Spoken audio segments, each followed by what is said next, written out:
What new Florida State quarterback Thomas Castellanos said about Kalen DeBoer is flat out disrespectful, but it also highlights a unique pressure that no other coach is facing this season outside of DeBoer. I want to get into that. There's also a lesson for all of college football to learn from these comments here as well, but in case you missed it, in case you missed the bomb drop by the new Florida State signal caller, here's what he told On3 on Monday about Alabama. As a reminder, Seminoles, Alabama in Tallahassee week 1. He said, quote, "They don't have Nick Saban to save them. I just don't see them stopping me."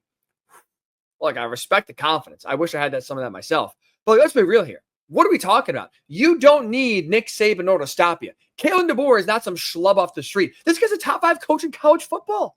He just took Washington 2 years ago to the national title game. And with that, made Michael Penix Jr., a guy that no one's really talking about too much, a top 10 pick in the draft. He's won a Pac-12 championship at Washington. You look at his coaching career, not just at Washington, not just Alabama, but entirety of coaching, NAIA, anything he's coached as a head coach. The guy is 113-16. Sure, he may not be Nick Saban. The guy's a top 5 coach in college football. He's one of the best still. You're not having that drastic of a drop-off. This guy's a damn good coach, and here's Castellanos talking like he's Mike Shula. Show some respect, number 1. But number 2, these comments right here that you just saw highlight the unique challenge DeBoer is facing, because he's not just facing this year the pressure that comes along with the tough schedule Alabama has that we'll dive into here in a second. It also shows the pressure of trying to live up to the impossible standard that Nick Saban has set when it comes to Alabama. And there's a reason why the phrase is, right? You don't want to be the guy to replace the guy. You want to be the guy to replace the guy who replaces the guy. Because usually when you're the guy who replaces the guy, the standard doesn't change, right? Alabama fans still expect to be a national title contender every single year. The problem is no coach is ever going to accomplish what Saban was able to accomplish in his career, but especially at Alabama. Guy has 7 rings on his finger. He's been to, between his time at LSU and Alabama, 10 national title games. Look, Kirby Smart's a great coach. DeBoer's a great coach. I think Dan Lanning's a great coach. Ryan Day's a great coach. None of these guys are winning 7 titles in their coaching career. None of them are going to 10 national championship games. It's just too hard. Right now in this era, there's too much parity. But that also doesn't mean the guy sucks. It doesn't mean DeBoer's just some schlub. He is a damn good coach. And the lesson I think everyone needs to learn from these comments from Florida State's new quarterback is this. Doubt Kalen DeBoer, doubt Alabama at your own peril. All this guy does is win. And you could look at last year, 9-4, losing to Michigan in the most irrelevant bowl game that Alabama's been in a decade. Okay, fine. Doubt him. Think that's going to continue. You could look at this quarterback competition. That's not really, maybe, let's say, the most inspiring as you go to 2025. Fine, doubt him. This guy works wonders with every quarterback he has. The guy, all he does is win at every single level he's coached at. You doubt him. Be prepared to eat crow. Sleep on Alabama at your own risk, because this team is bounce back soon. Again, he's not going to live up to the standard of Nick Saban, because no one is. But Alabama's going to keep on rolling. Maybe not to the title of 7 national championships rolling, but they're going to keep on rolling. They're going to be in the national picture every single year. They're going to be on a short list of 2 or 3 teams every single year that's going to be competing for and vying for an SEC championship.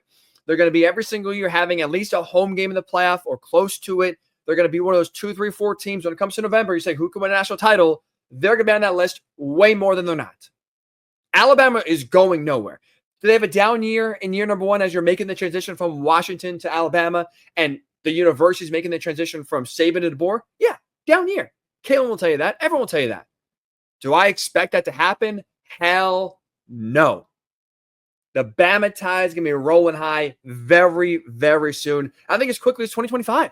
Because now you look at Alabama's schedule, like, what, if you want to have the discussion, okay, what constitutes a successful season for Alabama this year? I think it's going 10-2, making the college football playoff, and winning a playoff game, which I think is extremely likely and probable, despite even quarterback questions. You look at the schedule. I don't care what Castellanos says. I have a lot of faith, I should say, in that Bama defense to slow him down, slow Florida State down. Should be a raucous environment in Tallahassee. I think Bama wins. The Wisconsin comes down. They're not very good this year in terms of what Wisconsin used to be under Luke Fickell. They're kind of really going through turmoil there. So you look at their schedule. Sure, it could look tough of, Florida State, Wisconsin. They should be 3-0 going at Georgia. That's probably a loss. I think Kirby Smart deserves respect. Okay, fine. You should. I expect a whooping on Vanderbilt. I don't care what Diego Pavia is, talking about with him and his confidence.